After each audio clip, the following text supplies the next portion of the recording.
You just brought your dog home. You're excited. Your family is excited. You want to love on them, introduce them to every room, let the kids hug them, maybe even invite a few friends over to meet the newest member of your family. Stop. Everything you are about to do could silently traumatize your dog, and you would never even know it. I'm not saying that to scare you. I'm saying that because what happens in the first 72 hours inside your home doesn't just set the mood for the weekend. According to peer-reviewed research published in Applied Animal Behavior Science, relocation triggers one of the most intense physiological stress cascades a domestic dog can experience, and the decisions you make right now will either accelerate their recovery or silently extend their suffering for weeks.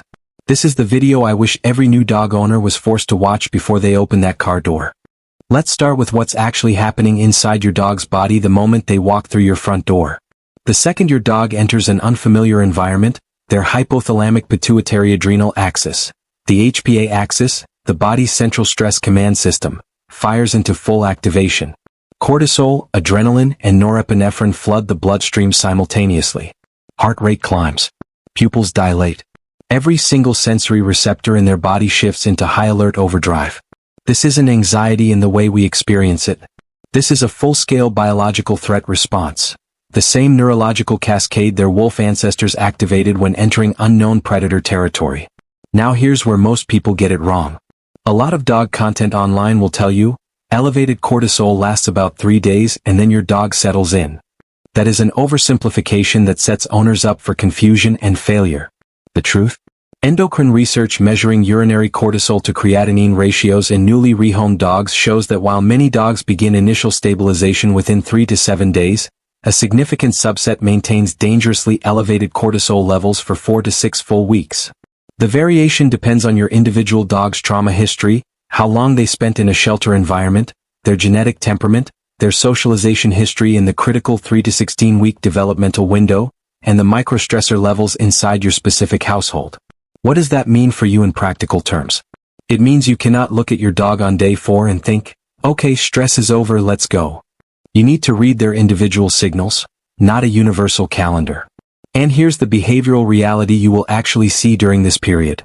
Up to 34% of shelter dogs experience temporary complete appetite loss upon relocation. Sleep fragmentation is near universal. Many dogs enter a state of what behaviorists call hypervigilance, scanning every room, startling at every sound, unable to settle or relax even when nothing threatening is present. Your dog isn't being difficult. Their nervous system is executing a survival protocol it was never designed to turn off quickly. So what do you actually do during those first critical days? The behavioral consensus is built around a framework called the 3-3-3 rule, and I want you to understand what it actually means, not just repeat it like a slogan. 3 days. This is the acute sympathetic nervous system downregulation phase. Your dog needs radical stillness. No new visitors. No full house access. No forced socialization with children, other pets, or strangers. Give them one quiet, predictable room. A crate or X-pen set up as a decompression zone. Low stimulation. Low noise. High predictability. Why does this work biologically? Because sensory input directly amplifies cortisol production. Every new sound, new face, new smell is another data point the threatened brain has to process and assess for danger. Eliminating unnecessary sensory load gives the HPA axis the silence it needs to begin downregulating. 3 weeks. This is the behavioral habituation phase. Your dog starts to recognize patterns.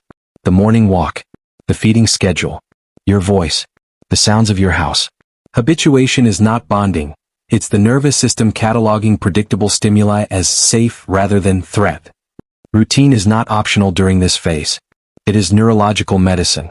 3 months, full attachment formation. This is where real bonding occurs. The dog's social trust system has had enough time to evaluate you as a stable, predictable social partner. Attachment behavior, seeking proximity, displaying relaxed body language, showing genuine play, emerges only after the nervous system has fully cleared the stress load. Now, a critical nuance most content skips. Not every dog needs the full 3 months of intensive management. Phenotypically resilient, well-socialized adult dogs with stable histories can adapt meaningfully within 24 to 72 hours. The 3-3-3 framework is a population-level guideline, a safety net, not a rigid biological law. The individual dog in front of you is your real guide. And here's one more thing no one tells you. Some dogs, particularly working breeds and high-drive dogs, actually increase anxiety under forced complete isolation. For these animals, low-arousal cognitive enrichment introduced early, like sniffing games, lick mats, and foraging puzzles, can actively accelerate decompression by engaging the parasympathetic nervous system through olfactory stimulation. Blanket do-nothing advice isn't always right. Know your dog. Hook. If you already have a dog at home, listen to this section like your dog's life depends on it. Because it might. Dogs are territorial animals. The science is unambiguous on this. Canines display territorial aggression, resource defense, and spatial guarding, particularly in home environments, yards, and sleeping spaces. Introducing a new dog directly into that space is the equivalent of sending a stranger directly into someone's bedroom without warning. The protocol that behavioral science consistently validates begins outside, never inside the home. Step 1. Meet in a neutral outdoor space. A park, a quiet street, anywhere that is not your property. The resident dog has zero territorial claim on neutral ground, which means their defensive arousal stays significantly lower. Step 2. Parallel walking. Both dogs walk side by side, moving in the same direction, with enough distance between them that neither dog fixates on the other. Forward movement aligns their motor drives, decreases direct frontal orientation, the standing and staring posture that triggers conflict, and allows passive social habituation through proximity without pressure. This is not optional. It is the behavioral mechanism that makes the introduction neurologically safe. Step 3. Gradual, managed approach.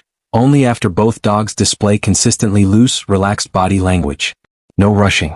No forced face-to-face greetings while on leash. Leash tension alone is enough to trigger defensive reactions. Step 4. Enter the home together. Remove all high-value resources before entry. Food bowls, bones, favorite toys. Anything that a dog would guard. Manage movement with baby gates and X-pens.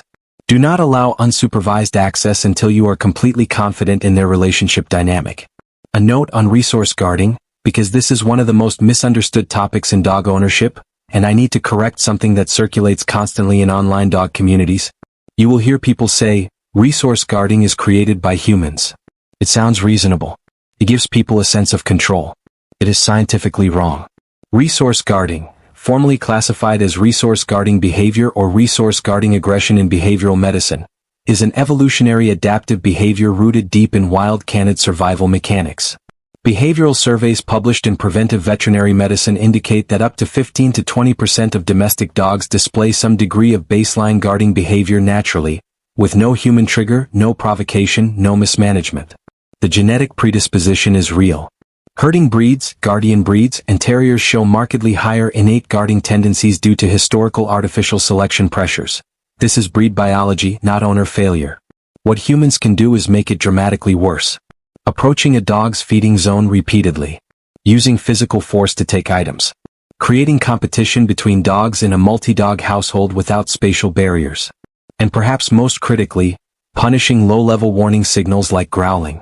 If you punish a growl, you don't eliminate the aggression. You eliminate the warning.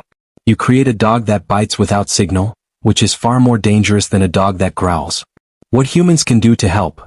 Classical counterconditioning, pairing proximity with a higher value reward until the dog's emotional association with approach shifts from threat to positive anticipation.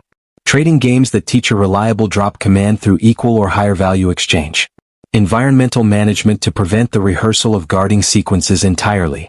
The accurate paradigm, guarding is innate. Management and reinforcement amplify or reduce its expression. Humans did not create it. But humans are fully responsible for how they respond to it. Hook. Children are the most common victims of serious dog bites. That is not a statistic designed to frighten you. It is clinical data that should structurally change how you manage every interaction between your child and your new dog. Children move unpredictably. They stare directly, which in canine body language reads as a dominance challenge. They grab suddenly, hug tightly, approach face to face.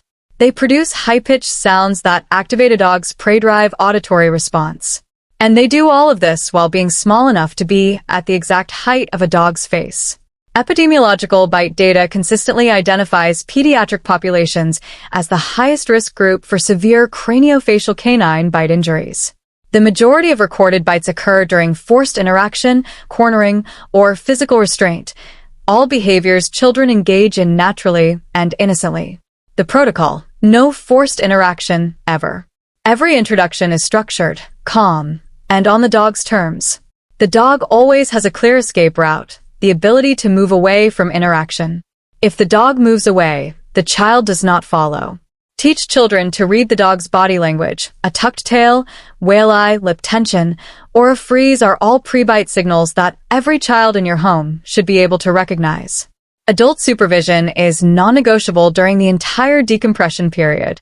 Not in the same room, supervision, active, eyes-on supervision. 1 moment of inattention is all a bite incident requires.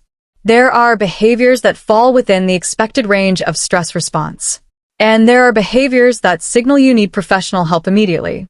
Normal stress behaviors: appetite disruption for up to 48 hours, sleep disturbance, hypervigilance, hiding or avoidance, occasional stress panting or pacing. If appetite loss extends beyond 48 hours, get to a veterinarian. Fasting beyond that threshold introduces metabolic risk, dehydration, and may indicate a pre-existing medical condition that the stress of relocation has brought to the surface. 4 behavioral concerns: escalating aggression, severe anxiety that shows no downward trend after 2 weeks, redirected aggression, or bite incidents. The correct professional referral is a board-certified veterinary behaviorist, DACVB. Not a standard trainer, not a YouTube certification. A clinical specialist with the diagnostic tools to assess whether the behavior has a medical, neurological, or pharmacological component. Routine, consistency, and patience remain the foundation of everything. Predictable feeding times, predictable walks, predictable interactions. The dog's nervous system is running a constant environmental assessment. Every consistent positive experience is a data point that votes for safety. Here is the truth no one tells you when you bring a dog home. The first 3 months are not the honeymoon. They are the foundation, the invisible structural layer beneath everything your relationship will become. The choices you make when your dog is overwhelmed, scared, and biologically unable to show you who they really are, those are the choices that matter most. Your dog cannot tell you they're scared. They cannot tell you they're overwhelmed. They cannot tell you that every well-meaning hug in those first weeks is neurologically registering as a threat. They can only show you in the language of their body, their behavior, their silence. Learn that language. Give them the time their nervous system actually needs, not the time that feels right to you, the time the science tells you they require. Do that, and you won't just get a dog that tolerates your home. You'll get a dog that chooses to stay in it every single day for the rest of their life.